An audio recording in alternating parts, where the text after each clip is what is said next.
affordable housing project. The head of state noted that previous admission letters issued to students indicated a higher amount of the cost of the courses offered, which were not affordable to majority of the parents. The president, however, assured parents that the government will offer loans and scholarship for students who cannot afford fees for higher learning.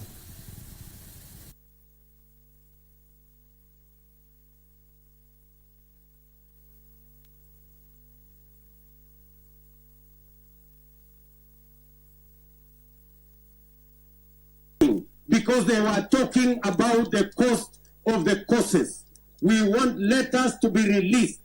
Those that were released earlier to be withdrawn and proper letters issued as to the amount of money the parent is supposed to pay and not the cost of the course.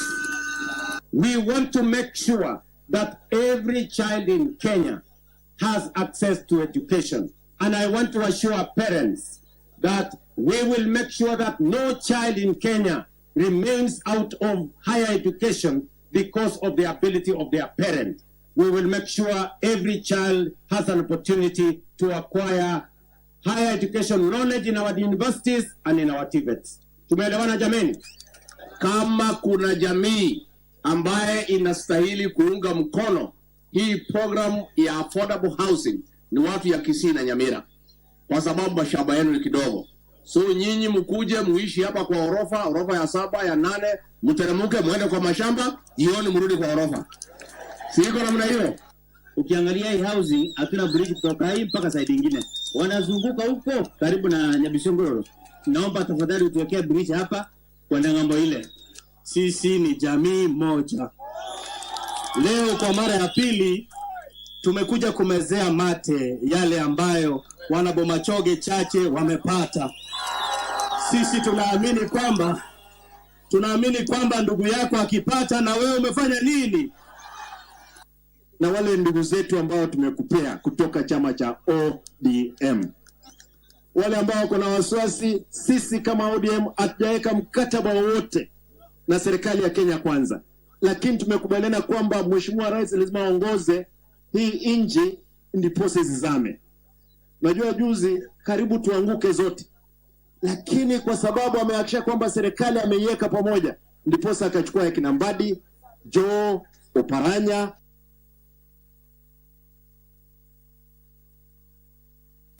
And still on the education funding, Mbeere North Member of Parliament Geoffrey Roko has challenged the new Cabinet Secretary for Education to move with speed in sorting out the controversy surrounding the new higher education funding model. Speaking during a free medical camp at Ishiara Market in Mbeere North, Embu County, Roko noted that the funding model that was favoring people living in urban areas. He observed that residents in the semi-arid Mbeere region are disadvantaged and many need sensitization on the new funding model. The new Cabinet Secretary in charge of education, you have to move with speed as far as explaining to Kenyans how the new funding model, all the universities, tertiary colleges or TVET is concerned. We have seen view structure which is becoming a bit very, very tough as far as understanding to the people in our rural areas. So this finance model needs to be simplified, and if it is not possible to simplify that financing model. From education to politics, where a section of political and opinion leaders from Embu County has called for an end to political sideshows portrayed by some elected leaders in the Mount Kenya region, urging them to instead focus on service delivery to Kenyans. The leaders, led by Jubilee Party Embu Branch Secretary Njue Kadhangu, says succession and supremacy battles being spearheaded by some of the elected leaders have no benefit to Kenyans and will only serve to derail the government's development agenda. Sasa wakati huu Gachagua kama naibu wa rais ameona ukweli na ndio akasema hata yeye ameungana na ile tunasema one man, one vote, one shilling. Sasa kusema one man, one vote, one shilling sababu ni mambo ambayo yalikuwa upande wetu wa Mlima Kenya, wengi wakamuonea mbaya na ndio sababu akasema watamuondoa. Wale ambao ninaona wako na hiyo shinda na yeye ni wale wambunge ambao wametoka hapa Mount Kenya region. Juzi aliwaambia wasikize ground. Sijui kama wanapotaka kuongea hiyo maneno ama kujaribu kufanya haya maneno yenye wanasema, tayari wao wenyewe wameingia kwa ground wakachunguza wakajua watu wanataka kitu gani. Deputy President in his second year, he has started succession politics. And who loses? It is us that lose. Because the more we are divided, the more we keep losing on the development. They are the things you promise. The issue of the revival of coffee, the issue of the revival of tea, the issue of the revival of the milk industry. Mr. President, that is not going to be achieved until there is unity, until the people of Mount Kenya speak in one voice. The people. And still on politics, drama ensued at the Orange Democratic Movement Party offices in Kilifi Town, Kilifi County, when two rival groups clashed over the youth leadership position in the county. Trouble started when one faction assembled at the party offices to declare Nyundo Mwamure as the Kilifi County Youth Party leader, claiming that the current leadership has failed in its mandate. However, the move was thwarted by a section of youths allied to Humphrey Mwarandu, who is the current youth party leader. The scuffle that went on for close to an hour was quelled by the police.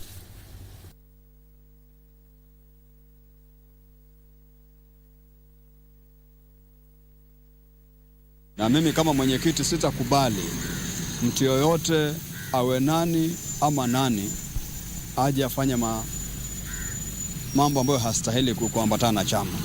Na iwapo kuna yeyote ambaye angehitaji kuwa katika uongozi wa chama, ni afuate ule utaratibu wa kisheria ambao uko, na itafika wakati watu wataweza kuitwa kuja kuelezewa kwamba kuna mipangilio kama hiyo, na itafuatiliwa kisheria mpaka tuweze kuwafikia zile nyadhifa ambao si, kwa sababu hakuna wadhifa ambao uko na mtu milele.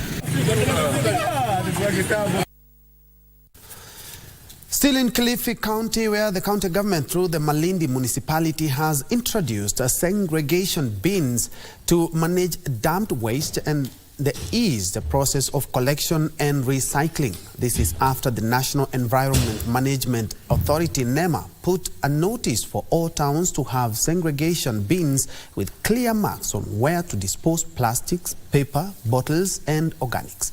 Speaking during the monthly cleaning up exercise at the Mbudwani waterfront, Malindi municipality manager John Mambati said the bins will be placed strategically to ensure proper waste management. Very soon we are having a meeting with all the garbage collectors kuhamasisha umuhimu wa segregation at source, ili takataka ikichukuliwa ikienda kwa transfer station zetu tayari iwe wanapeleka segregated waste. So we need close attention, we need close collaboration, and we also need enforcement, and we need both governments to work very closely together. Na to fund wale watu ambao wanafanya beach cleanups so that the environment iwe very, very clean. From the coast to Mandera, where over 1,000 youths in the county are set to receive training on digital skills, the Ministry of Information, Communication and the Digital Economy launched the Ajira Digital Training Program in Mandera County to empower local youth with digital literacy skills to enable them earn income online. Chief Officer for Youth and Sports, Abdi Wahab Ahmed, praised the Ajira program for its numerous benefits to the country's youths. Leo tumefanya training, high training sasa inaenda for like 5 days, siku 5. Pia tunataka kufanya the sub county, Mandera North, Mandera South and Mandera West, so that our youth will benefit. In this program we target to empower 1,000 youth across all the sub counties of Mandera. This week we are doing Mandera East, the next week we are doing Mandera North, and next month we should be able to cover all sub-counties. And we want to ensure that in every sub-county we visit, youth are trained very well and they have been given ability to access online jobs and also support themselves. Elsewhere, the newly appointed cabinet secretaries have been urged to serve all Kenyans with humility and remain faithful to the Constitution and the rule of law.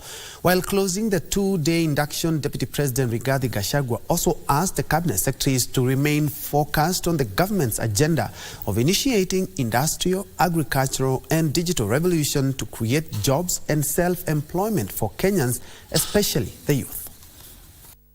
As the cabinet secretaries formally take office beginning this week, after concluding a two-day induction, Deputy President Rigathi Gachagua urged them to be leaders and not rulers, servants and not masters, and serve Kenyans with humility. I want to encourage you as you settle down in your respective ministries, make it your business to go to the field and inspect the work that your officials are doing or whatever is being done in your ministry.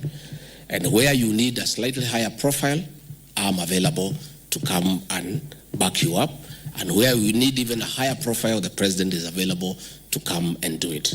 The priority of the Kenya Kwanza administration, Gachagua said, it is creating jobs and opportunities, especially for the youth.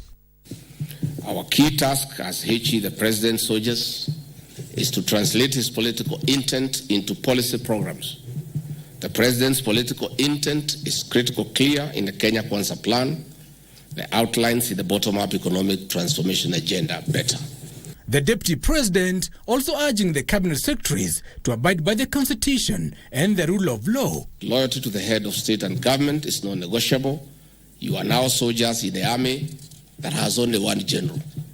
You are now also bound by the principle of collective responsibility, and no matter your personal views on a matter, once it is directed by the president or resolved by cabinet, your duty is to jealously, fiercely, and firmly defend it.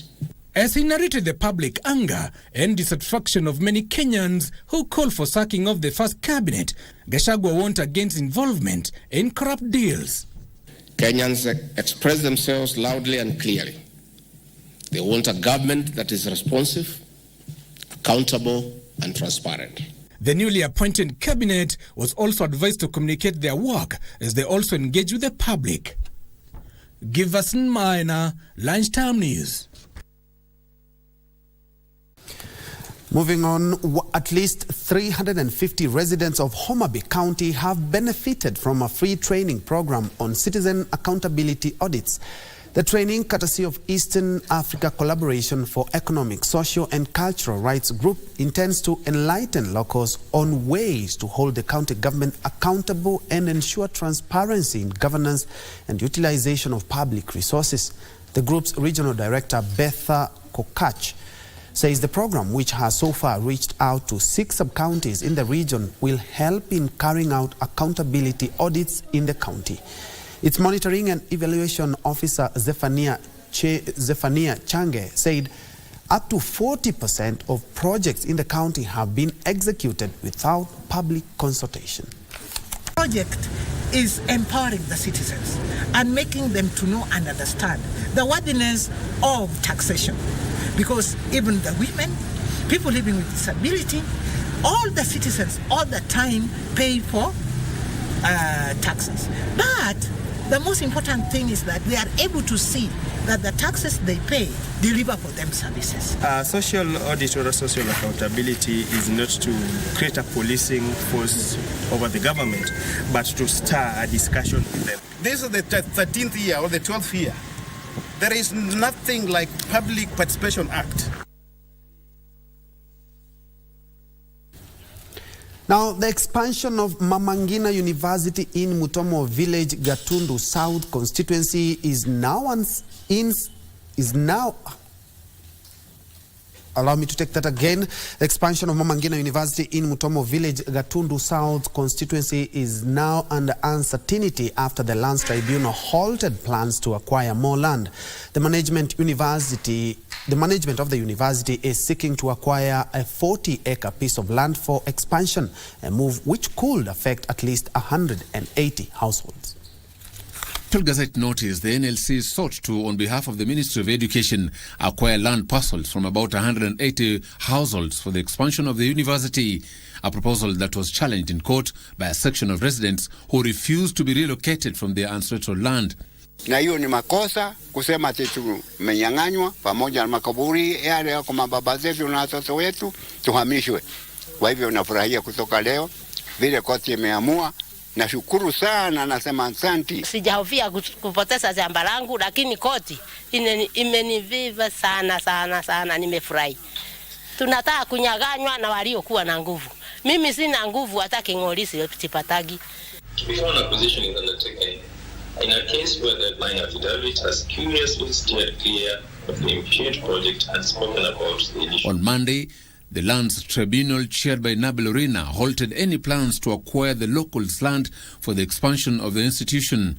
The tribunal ruled that Babangida University College, the second respondents in the petition, had failed to meet the constitutional and statutory criteria for compulsory acquisition of the land. It also faulted the National Land Commission for failing to approve the request for the land acquisition. Na wasikie sisi hatutoki. Hapa ni kwetu. Tuliachwa na wazazi wetu. Tuliachwa na wale walienda mbele yetu. Na sisi tutaacha watoto wetu hapa. The petitioners broke to songs and dance following the ruling, which however came as a blow to some 179 locals who had ceded their quarter-acre plots. They were expecting to receive a total of 2.12 billion shillings as compensation for their properties. For Lunchtime News, I'm Joseph Wahungu.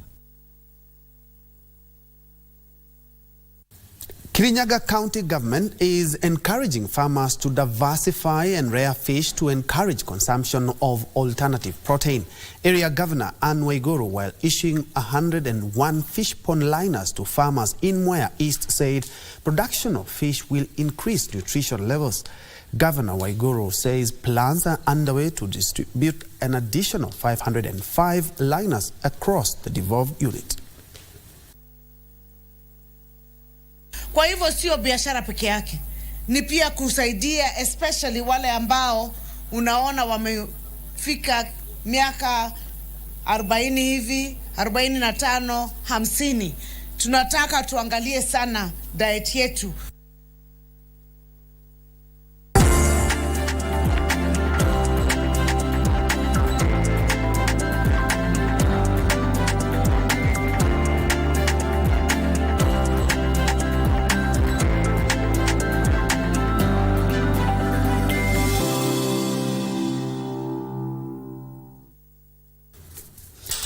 In business, a growing middle class and availability of exotic facilities and services is fueling an increase in the number of domestic tourists.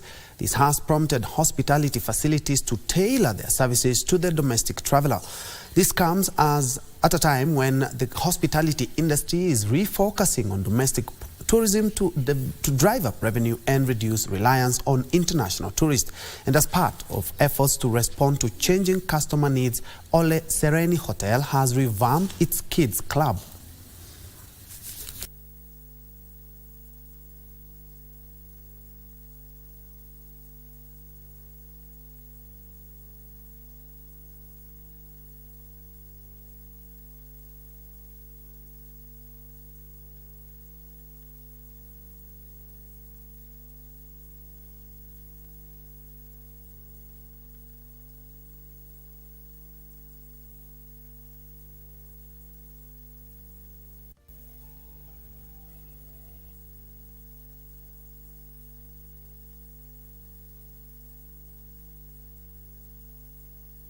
Well, at about 17 minutes past the top of the hour, we are due for our fast break. But when we come back, I'll run you through some more stories. Then we'll delve deeper into business.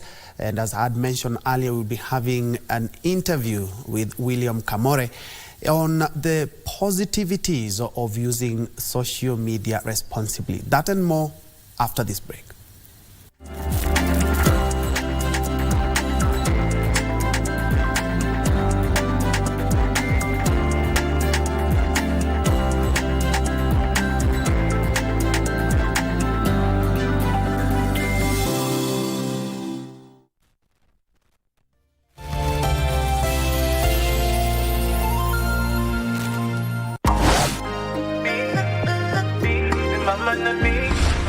Praise the Lord. My name is Pastor Tim Mwangi, and I want to invite you every Saturday from 5 p.m. to 6 p.m. only on KBC Channel 1 for the Angaza Show. This is the place of bold conversations, discussions, testimonies, and life-changing, transformative, informative gospel show. It is now a norm. Friday ni siku ya sherehe, Saturday ni siku ya sherehe, Sunday ni siku ya kukunywa supu ukitoa hangover. You know, when you wake up from hangover, the first thing you kutoa lock. Yeah. That afternoon sikuenda kutoa lock. I didn't even know how I moved from Kariobangi to Westland. Niliamka mahali nauliza soja huku ni wapi? Nauliza wewe unataka huku kukue wapi? Where we also play you the best and the latest in gospel music, inspiring songs and inspiring conversations and testimonies.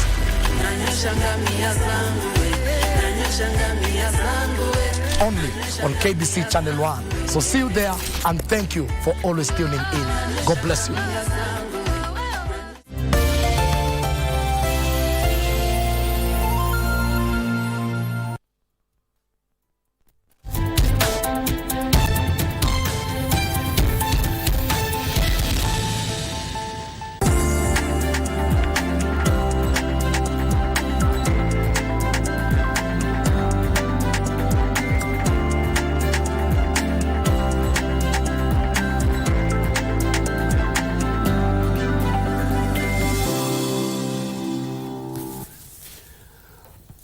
Welcome back to KBC Channel 1 Lunchtime News. And on this interactive segment, we are looking at how to use social media spaces to impact positivity in our society. And let's be very honest, in the last 2 months, the social media spaces have witnessed a growth like no other, mostly fueled by the Gen Z demonstration. But we can pick up a few things from how social media has been used in the last couple of months to make positive impact in our country as we avoid the negativities that also come with social media. And now joining me on set, karibu sana Bwana William Kamore. It's not the first time we are having a conversation with you. Yes. William Kamore, who is the content manager at LG. Welcome to the program. Asante sana.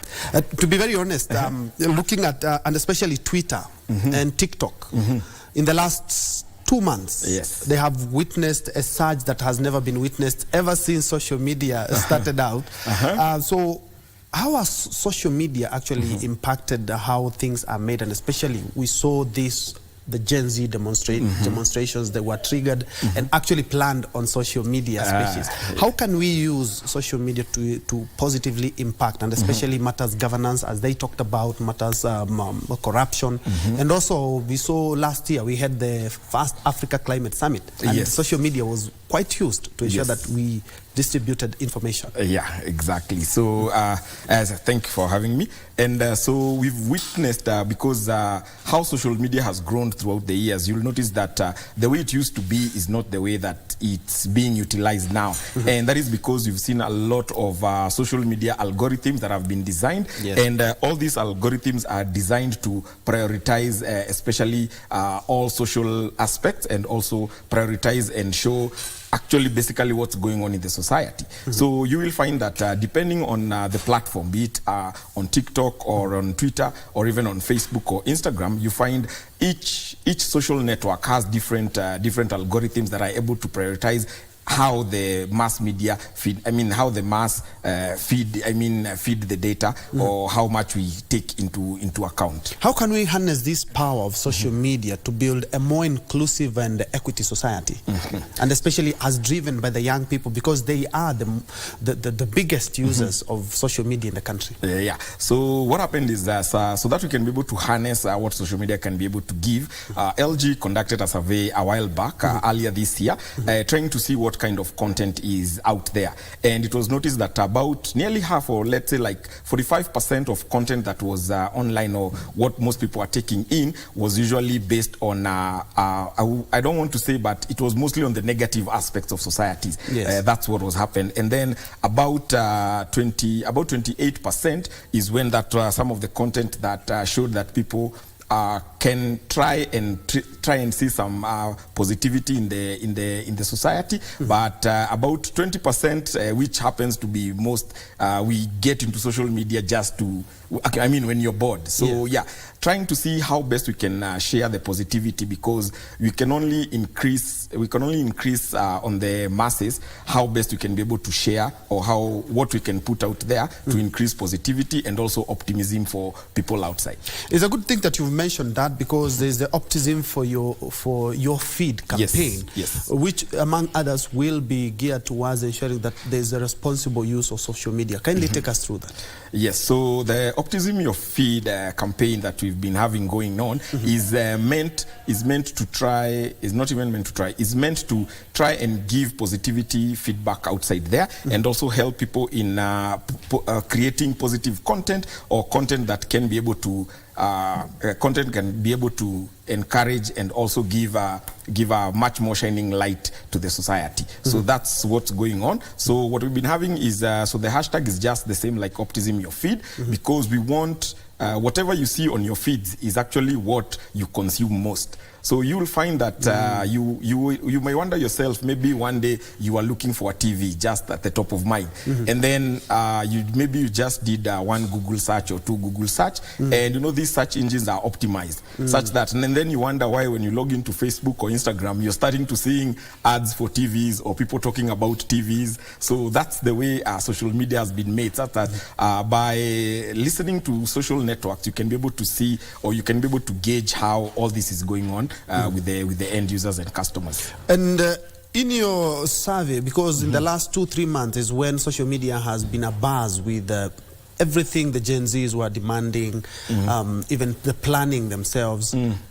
What are some of the key lessons that we can be able to draw from that kind of traffic that was there, and remembering that still the social media was used for sending negative messages, and even we had some very grotesque photos on social media? Yeah, so we noticed that two things we might say that we were able to learn or take out from this issue of social media is one, there is always drive for social change, because social media is what reflects what society is going through. So you find one thing you can be able to do or change the society or try and push for social change is by how best we optimize the social media. The other thing we found out is in terms of mental health and mental awareness, because most nowadays, I think all Gen Zs and all millennials, I mean, even your mood can be determined by what actually you see on your feed. So depending on what you see on your feed is what will also drive your mental health and how best you can be able to tackle any issue that comes into the society. When we talk about social media, and especially now, the Gen Z, the millennials, they want to make something out of it, and especially in such campaigns. Are there any benefits for them? Yes, there are benefits, because one thing we would like to encourage is for the brands out there to try and align with what social media and also what social changes people are trying to grow into. So you find that one thing that LG is doing, especially in this front with this campaign of Optimism Your Feed, is to encourage each and every one of us to take up that challenge and share positivity messages, share encouraging messages, and also motivational messages. So there is a microsite that you can be able to do that. Also available on YouTube. You can upload your playlist. If you have positive vibes or things that you'd like to share to the other people, you can also jump on that, and we can create a social network that's bringing positivity and good vibes to everyone. Very well. How can we then address the issue of misinformation, fake news, on social media? We saw a lot of that, especially during the demos. Yes, especially a lot of that. So in terms of fake news, because there is, like I mentioned, there is a lot of negativity that's going on, and not everyone out there is aiming to put up any positive information or any negative information, but you'll still find it being consumed by the end users. So what we'll encourage most of the users is, whenever you try and always be verifying the links that you're provided with, also verify the user accounts, because you'll find most of these user accounts have no history, or most of these user accounts have just been created abruptly during that frenzy period. So always try and dig deeper into the links that are shared and also the user accounts being handled. And what can the role that the government, civil societies we've seen, and also even the private sector play in promoting positivity use of social media, in as much as it's part of us now? Yes. Yes, so I would say one of the things you'd find there has been a lot of input from, especially from the ICT part and also from the Communications Authority, because you'll find that also the Communications Authority, they have been having their own campaign running also concurrently during this period to try and ensure that the messages that are being forwarded there are not messages that will align negatively with what also the government is trying to do. So I would commend the government agencies and also other partners that we have seen, but also would like to see more, especially from the for the sector of telecommunications, to see how best you can be able to optimize the same. And some of the challenges that and also you've done a campaign on the same. What are some of the challenges that you have had to face and in bringing the positive social media use in the country? So some of the challenges you find that is that the different target audience or the different age groups that are there, because it would be very hard to try and communicate to all the different age groups levels, because there's a way you have to find a way on how best to communicate, let's say, to the Gen Zs, how best you can be able to communicate to also the Gen Alpha, because they're the ones who are coming up, and from what they are seeing is what will aim, or it's what will drive them how they grow. So depending on the different age groups is when now we are trying to understand how best to communicate with all of these, from Gen Alphas to millennials to even the boomers. I mean, all of them, how best to communicate to them. Yeah, and I'm looking at how social media has changed everything. If it's a constitution, you can read it online, and more than half of Kenyans who have phones have smartphones, at least half of them. Yes. And I'm looking at the power of social media to activate for something, or agitate for something. We saw the millennials and the Gen Zs talking about good governance, talking about this money shouldn't be used for that, and even the president went ahead and even engaged them on social media. This is a very good platform to improve governance, and especially in counties where they can be sending out what exactly they are doing, if it's a county assembly, if it's a government, because public participation is one of the things that is lacking in our governance. Yes, exactly. And so, like I had mentioned when from what we learned during that period is that, like I said, one of the things that social media help to push is it's able to push for social change.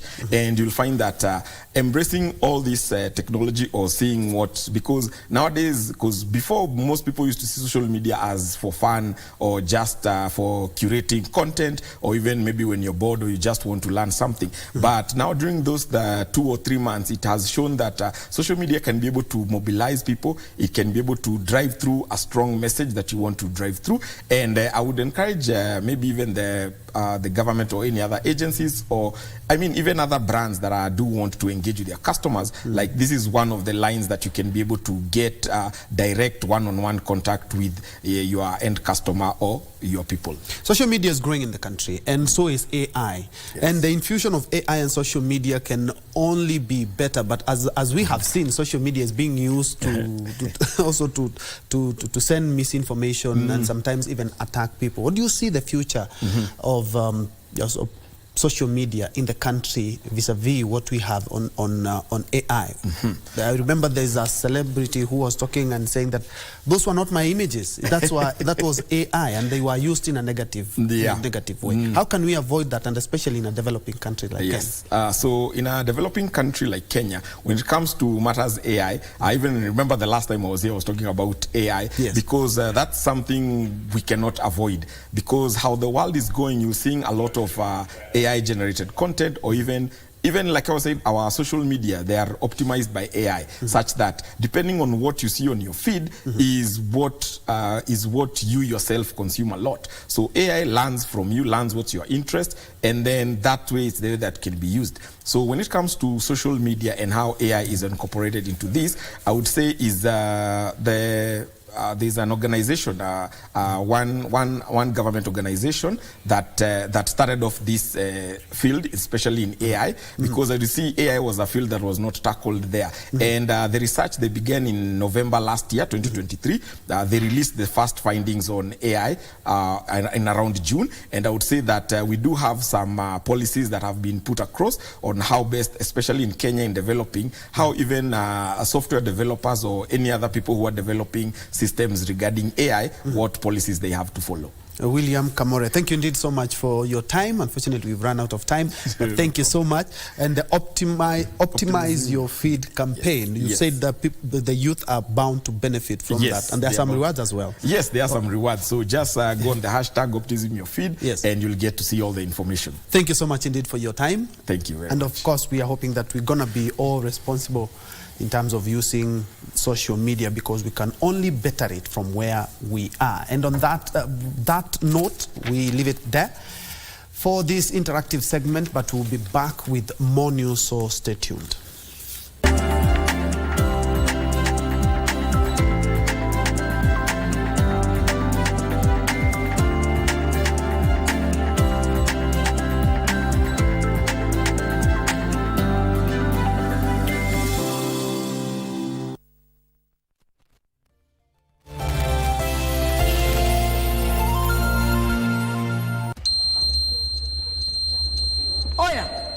Umeupdate token limiter yako? Ni free. Umesapota SMS kutoka Kenya Power? Sawa. Sasa ni kuweka code 1 kureset. Alafu weka code 2 kuupdate. Karada mtozi kulipishe. Usiachwe gizani nani. Update token limiter yako leo. Ujumbe huu umeletwa kwako na Kenya Power and Lighting Company. 75 days since the last day of last season. We are ready to do it all again. He's having the season of his life. Brilliant! Just brilliant! That is quite something! Dial *423#. Get DSTV Compact for 3,700 Kenya shillings and connect to all the football you want on DSTV.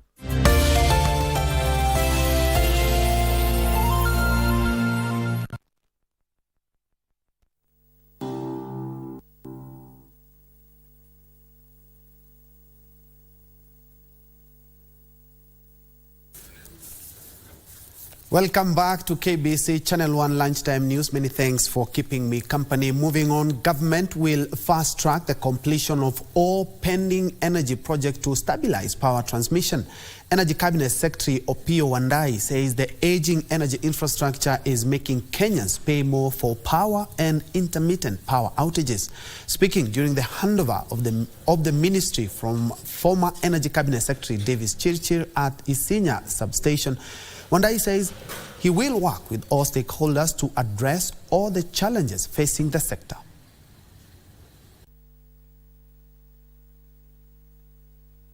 We appreciate the challenges that could still be there, but when we work together, I'm sure we shall be able to surmount most of them, if not all.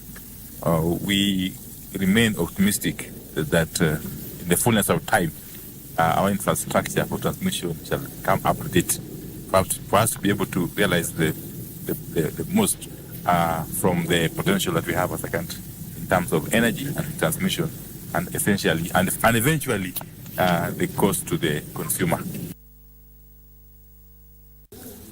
Kenya and Uganda are working closely in promoting cross-border tourism activities to boost arrivals and reduce reliance on international tourists. Kenya Association of Hotel Keepers and Caterers Executive Director Dr. Sam Ikwaya says familiarization trips and business-to-business engagement are key in driving up tourist numbers. From over 490,000 Kenyans visited Uganda in 2023, where 201,620 Ugandans visited Kenya. And there were no waterfalls. You could go to Egypt, but after 90, that conflict in 19, in 8. We have been promoting fruits, especially pineapples.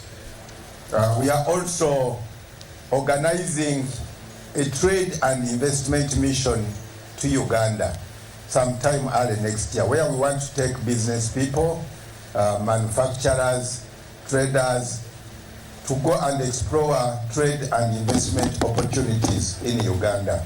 This is happening under the armpit of the East African protocols that were actually passed by heads of states at some point. And we are hoping we can just grow on these particular synergies and partnerships so that we are able to increase cross-border business, cross-border travel, and grow tourism.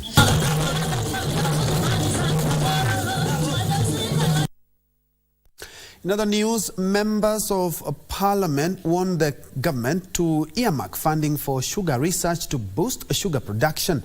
They propose that this could be attained through introduction of a sugar research levy to fund cane development, improve cane seed varieties, and training of farmers on best agronomic practices.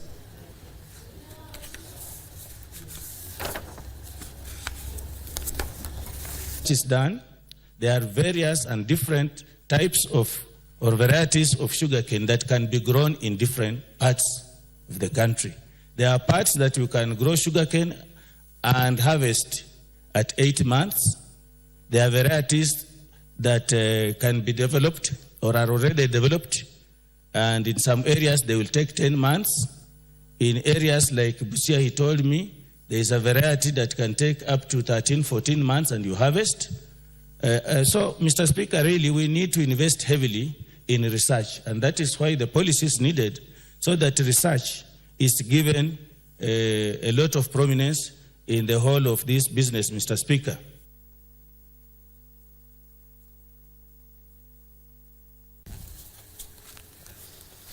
And still on the sweetener, Kenya is set to reduce sugar imports following a surge in local production driven by an excess of mature sugarcane in the country's sugar-growing regions. Agriculture Principal Secretary Kiprono Rono says the move is driven by local sugar reforms implemented by the government, with Kenya now producing 800,000 metric tons of sugar. Under the Common Market for Eastern Africa, COMESA, Kenya is allowed to import around 350,000 tons of sugar under the COMESA safeguards to meet the local demand. Has now produced a surplus of mature sugarcane, leading to an increase in sugar output from domestic mills. The Principal Secretary for Agriculture, Kiprono Rono, says that the bumper harvest has allowed the country to meet its domestic sugar demand, reducing the need for costly imports. We are able to say no more importation of sugar because we have enough sugar produced by our local factories. Our production, the latest is 83.5 thousand metric tons per month, and we need 80. We have excess. We can export that one now. It has never happened ever. It has never happened in Kenya that Kenya can produce enough sugar for their local consumption and also can have space to export. Kenya has for a decade now relied on sugar imports from the Common Market of Eastern Africa to meet the demand of its growing sugar consumption. Last year, Kenya issued a short window for duty-free sugar import from non-COMESA countries after production in COMESA region dropped due to low rainfall in Zambia and Malawi. Under the Common Market for Eastern Africa, Kenya is allowed to import around 350,000 tons of sugar under the COMESA safeguards to meet the local demand. The government has cited reforms including providing farmers with better access to inputs, upgrading milling technology, and implementing stricter quality control measures as key factors contributing to Kenya's increased cane production. So instead of using that money to do other things, we are using 500 billion to import food. Why? So my view is that Alpha, you have a central role to play to reduce that import bill. And I'll be working with you, with the PS and every stakeholder to make sure that we turn around. We start now exporting rather than importing. The excess production is expected to stabilize sugar prices in the local market, benefiting consumers by reducing the cost of this essential commodity. Frederick Moki for Lunchtime News. Moving on, post-harvest losses among fisherfolk and farmers in Migori County are expected to reduce by at least 20% following the establishment of a 200 million shillings cooling facility. According to Kenya Industrial Research and Development Institute Senior Research Scientist Dr. Linus Kasambo, the facility employs a sophisticated solar power system that combines ice and solar heat to preserve and dry foodstuffs, will benefit rural communities not connected to the national electricity grid. In Kenya is about 30% for root crops, vegetables, fruits and meats, as such posing a threat to food security. This will not only reduce the after-catch losses of the fishermen, which up until today amounted up to 40%, but also give the community an opportunity for income generating by drying their food. The establishment of the Sol Cool Dry System facility is expected to reduce post-harvest losses caused by spoilage, targeting fishing and agricultural communities along the shores of Lake Victoria in Muhuru Bay, Migori County. If it is fresh, it has to be carried fresh, and that's why we are having ice. Yeah, if it has to go further inland, the product has to be dried, so that you have dried fish or dried agro-produce. So our impact was to see how we can ensure that there is stable shelf life in dried products and also fresh delivery of foods. Dr. Linus Kasambo says the Sol Cool Dry system will produce ice continuously for 24 hours, enabling fish dealers to maintain fish quality throughout the supply chain.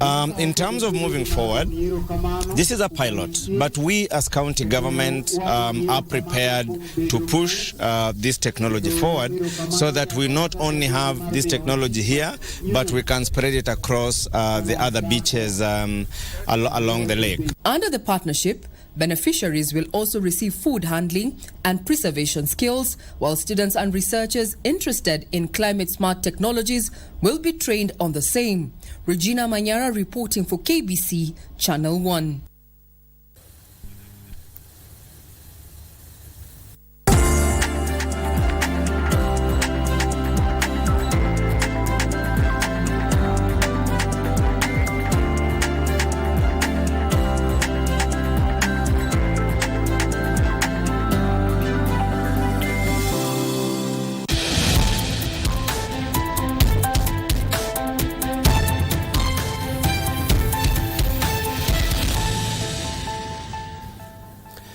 Now, scientists and nutritionists in the country have been challenged to develop a comprehensive health diet guideline to address quality and healthy foods. Kenya Nutritionist and Dietitians Institute Chief Executive Officer Dr. David Okeo said healthy diet prescription will address the dilemma of whether Kenyans should heavily embrace food products derived from animal or plants. Dr. Okeo said the policy guidelines will also address the well-being of human beings as well as address environmental concerns. The Kenya Nutritionists and Dietitians Institute has commenced a 5-day scientific conference to address critical issues such as disease management, climate change and food security. We organized for this conference to feed into their agenda, particularly to solve the problems of disease in humanity. Currently, we have a lot of zoonotic diseases which are of animal origin. And so most of the scientific researches that are being presented here are focusing towards zoonosis, climatic change, and food for human. Speaking during the official opening of the conference, KNDI Chief Executive Officer Dr. David Okeo said the goal is to formulate a strong policy statement that advocates for a multi-sectorial approach to healthcare in the country under the theme One Health. In Kenya, we don't have a healthy diet guideline. So the key voice was to inform the scientists and professionals that we need to come up with one guideline that is called a healthy diet guideline that will be sensitive to the animal production, plant, and the planet. While GMO research remains costly, particularly in Africa, the Kenyan government has made significant investments in this area, aiming to propel the country forward in global GMO research efforts. That is why I can authoritatively tell you that our cassava is on its way out, okay?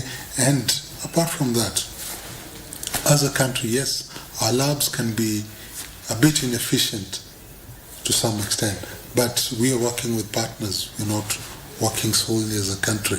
And considering that we put policies in place, NEMA is on board, MCA is on board, KEFIS is on board, all these organizations which are regulatory organizations are on board, and they have effective and efficient staff to enable us check in case of anything. Professor John Muoma, a biodiversity expert at Masinde Muliro University, allied fears that GMO foods were not safe for human consumption. And as a country, we have approved quite a number of products. To be specific right now, we have the cotton in the fields, we have cassava in the fields, and these are genetically modified products. And with cassava right now, under multi-locational trials, we hope soon it will be a product which is available for us to consume. Ben Chumba, Lunchtime News. Now, a family from Kiptenden village in Chepkumia, Nandi County is seeking justice following the injury of their kin by alleged Kenya Forest Service officers. Peter B. lost 4 teeth after being attacked by the officers when he had taken his cattle to drink water at a river located in Koibem Forest. We catch up with villagers from Kiptenden in Nandi County, busy looking for something at Koibem Forest. Upon inquiry, we are told they are looking for Peter B's 4 teeth that he lost after allegedly being attacked by Kenya Forest Service officers. Tupo hapa mtoni tukitafuta meno ya kaka wetu aliyopoteza baada ya kupikwa na askari ama walinzi wa hapa msituni. The villagers said they intend to use the teeth as exhibit in court. Peter B did not only lose his 4 teeth, but others were left loose.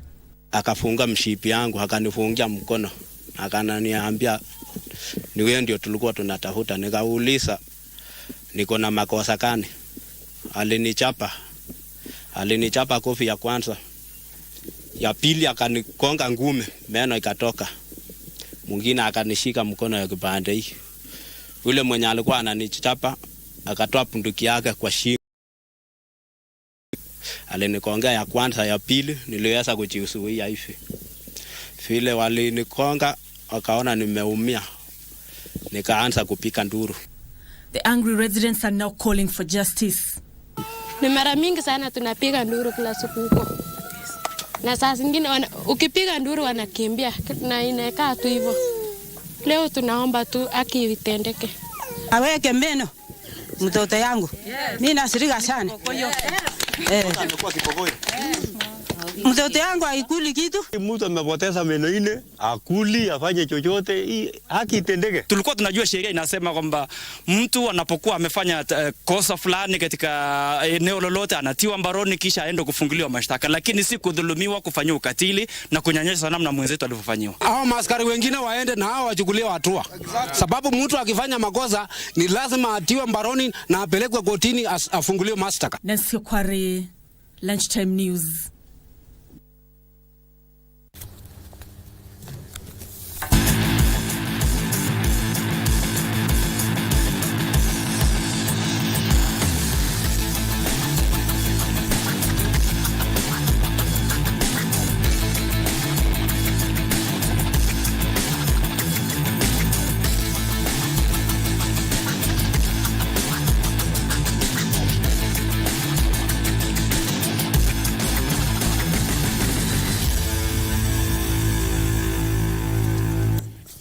And in sports, Kenyan Olympic champions led by team captain Faith Kipyegon and Olympic double champion Beatrice Chebet say Team Kenya achieved the goals they had set out to achieve at the Paris Olympic Games. And that's not only that's not only win medals but also inspire and motivate upcoming Kenyan athletes. Kipyegon and Chebet were in the Kenyan contingent that arrived home over the night from Paris after the conclusion of the 33rd Games on Sunday.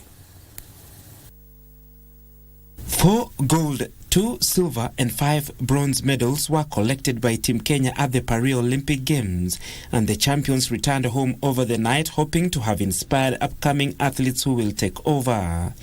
Beatrice Chebet won 2 gold medals in the 10 and 5,000 meters, while Captain Faith Kipyegon won gold in the 1,500 meters and a silver in the 5,000 meters, and the two were happy to stand top of the podium in Paris.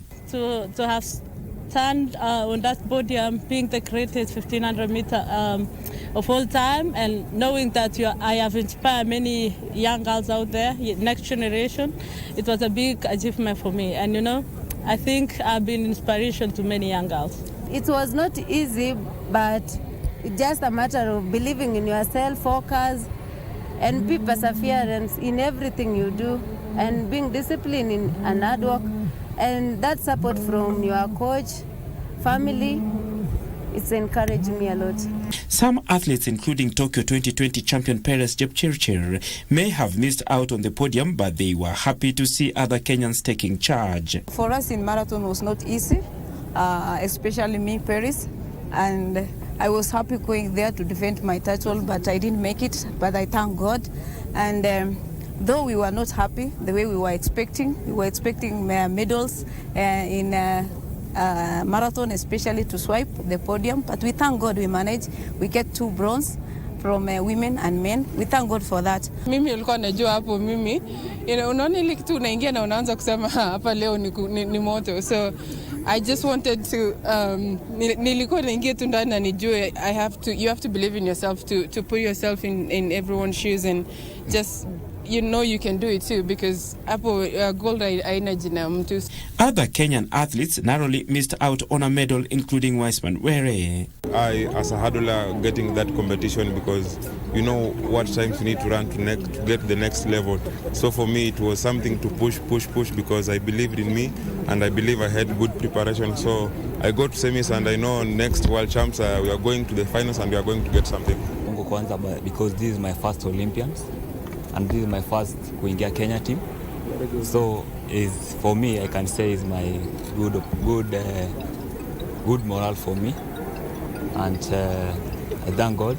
The team was happily received at home.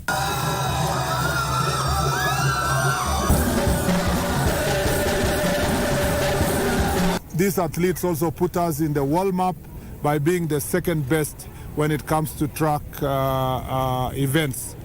We are also the best country in Africa. Wow. And of the total medals, I think 8 gold medals that came to entire continent, half is in Kenya, 4 of them are in Kenya. So we are very happy. We celebrate our athletes and we look forward to learning from this experience to make the next Olympics in 2028 in Los Angeles even better than what we've ever seen since independence. Other medalists in Team Kenya at the Paris Games were Emmanuel Wanyonyi, gold in the 800 meters, Ronald Kwemoi, silver in the 5,000 meters, Benson Kipruto and Helen Obiri, bronze medals in the men and women marathons, Mary Mora, bronze in the 800 meters, and Abraham Kibiwot and Faith Cherotich, bronze medals in the men and women steeplechase events. And she's taken the Olympic record as well. She waited, she watched, she tracked them all, and when she made her move on the inside, the world record holder had no answer.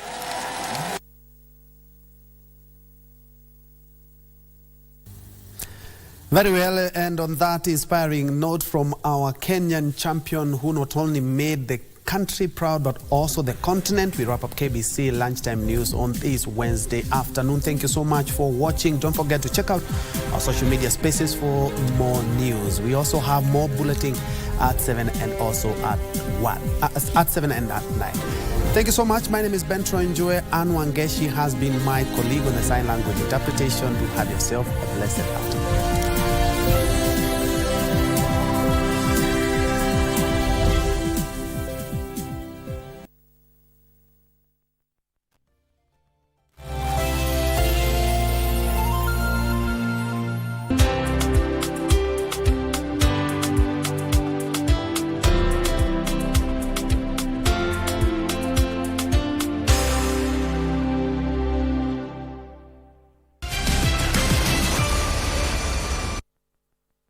Safaricom, proud sponsor of Team Kenya at the Olympics. What a run! What a finish! It's the last athletics gold! It couldn't be this dramatic, could it?